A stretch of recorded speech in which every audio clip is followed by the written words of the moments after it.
Feeling like you can't relate to your friends anymore? Questioning if everything you have been taught is actually true? Feeling called to change up how you live and seek answers to the bigger questions of what is this all about? You might be having a spiritual awakening. So what is a spiritual awakening anyway? What causes it? How does it feel? And what can you do if this is happening to you? Well, we're going to dive into that in this video. A spiritual awakening can be described a lot of ways, but generally it is a what the moment where you feel like your life as you've been living it no longer fits, like your life has been turned upside down. This can include your friends or people that you hang around with. You may not be able to relate to them anymore in the same way, or wanting to spend more time alone, wanting to change your job or career, maybe shift your diet, possibly change your environment and where you're living, or a sudden interest in metaphysical things like tarot, crystals, or energy work. A spiritual awakening includes a shift inside of you that busts you open to a desire to go deeper than the normal day-to-day wake up, work, be entertained, regurgitate what you've been taught cycle. It's an intense time of waking up to the larger aspect of yourself, an expansion and awareness and acknowledgement of who you truly are. So what causes a spiritual awakening? Now, what causes a spiritual awakening can be different for everybody. Sometimes there is a sudden, dramatic life event like an accident, an illness, a death, a job loss, meeting a twin flame, or a sudden rising of your Kundalini energy. For others, it's a more gradual shift over time, a continuous death and rebirth cycle of unlearning what doesn't serve you and rediscovering what does and your authentic self. Whatever the catalyst is, forced or voluntary, afterwards, you are on a path of inquiring and exploring life from a more spiritual perspective.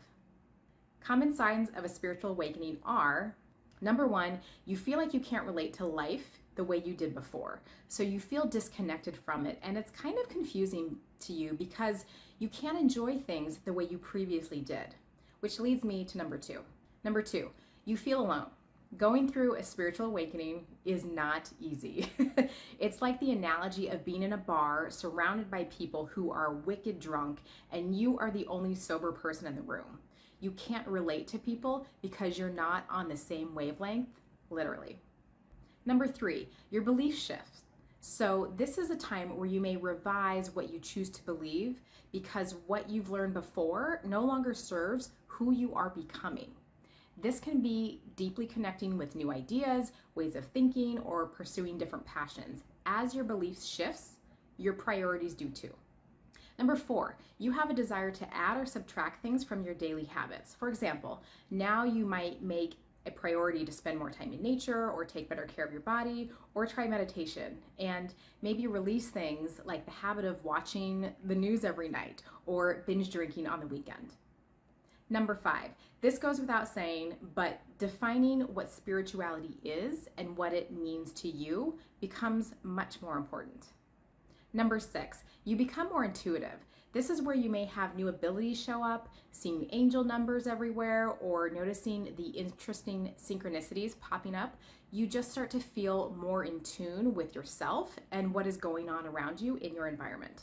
Number seven, it may get physical, as in you may experience heightened bodily or physical sensations. Common ones include sleep disturbances, vivid dreams, ringing in the ears, fatigue out of nowhere, third-eye headaches, random joint pain, and honestly, there are a ton of ascension symptoms that go along with this. Number eight, your bullshit radar is on point, meaning your intuition gets stronger and you can easily sense the inauthenticity and manipulation. Whether it is coming from colleagues, friends, family, the news, the ruling powers, you know. And the people, places, and things that are out of integrity get continually harder to be around. Number nine, you find your people. During your awakening, you start to connect with new friends, groups, communities, and teachers at the perfect time for you. They will help you create a new foundation for the new life you are consciously creating. Going through a spiritual awakening is not easy. It is a lot, and oftentimes it is an alienating and ego-shattering experience that can make anybody feel wobbly. Remember to remain compassionate towards yourself. You are not crazy, and you definitely are not alone. You are right where you're supposed to be. Keep doing the inner excavation and leaning into that natural curiosity, because what you are seeking is actually seeking you too. Set up a stillness practice that works for you. It's important to turn down the chaos of the outer world and turn up the volume of what's going on in here. If you need support with that, go follow me on the free app Insight Timer. I'll put the link below.